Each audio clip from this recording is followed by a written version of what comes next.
चला विद्यार्थी मित्रांनो, एक गोष्ट लक्षात घ्या की बऱ्याच आता टेलिग्राम मध्ये तर ही माहिती तुम्हाला कळालीच असेल की जलसंधारण विभागामध्ये एवढी एवढी पदं रिक्त आहेत, जवळजवळ 8767.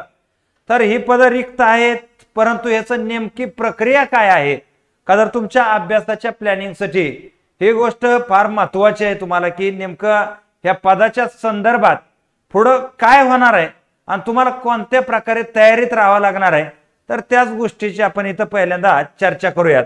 तर पहिला मुद्दा हा आहे की जलसंधारण विभागात नव्यानं 8767 पदांचा आकृतिबंध तयार करून तो वित्त विभागाकडे सादर करण्यात आला होता.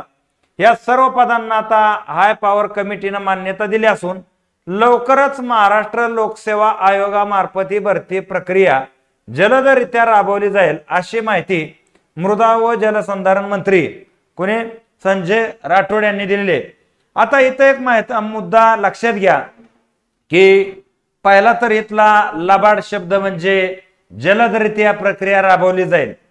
आता एमपीएससी कडे जलद प्रक्रिया हा शब्द आहे का नाही तोच मोठा प्रश्न आहे. ही पद रिक्त आहेत, तुम्ही एक गोष्ट लक्षात घ्या आणि मी म्हणतोय तसा मेंदूमध्ये एक गोष्ट फिट करून घ्या. काय फिट करून घ्यायची आहे की 2026 हे पद भरले जाणार आहेत 2026 ला एमपीएससी डायरेक्ट रिक्रुटमेंट सर्व्हिस मार्फत. म्हणजे आता येणारी नगर परिषदेची भरती आणि पुढे 1-2 भरती फार तर IBPS TCS मार्फत होणार आहे. त्यानंतर सर सकट भरती तुम्हाला एमपीएससी कडे जाणार आहे. भरती कुणाकडे पण जाऊ द्या, भरतीमध्ये मराठी राहणार आहे, इंग्रजी राहणार आहे, GS राहणार आहे, गणित बुद्धिमत्ता राहणार आहे. हे पहिला मुद्दा डोक्यात फिट करून ठेवा की यामध्ये काही करून हे विषय कोणत्या परीक्षेसाठी कसे विचारू द्यात, तुम्ही त्याला तयार राहा. का तर 2026 ची एमपीएससी ची ऍड ही आता अशी बरीचशी पद एक सगळे. आता आपण टोटल डायरेक्ट रिक्रुटमेंटचा ज्यावेळेस विचार करतो सरळ सेवेचा, तर वर्षभरात किती पद येत असतील तुम्ही विचार करा बरं की सरळ वर्षभरात किती पद, एक 20,000 पर्यंत पद वेगवेगळे निघतात.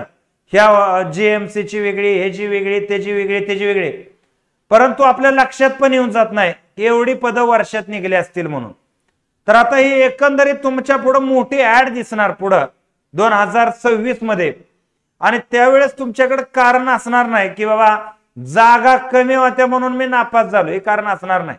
हे आता देऊ शकता तुम्ही कारण, पुढे कारण द्यायला जागा राहणार नाही.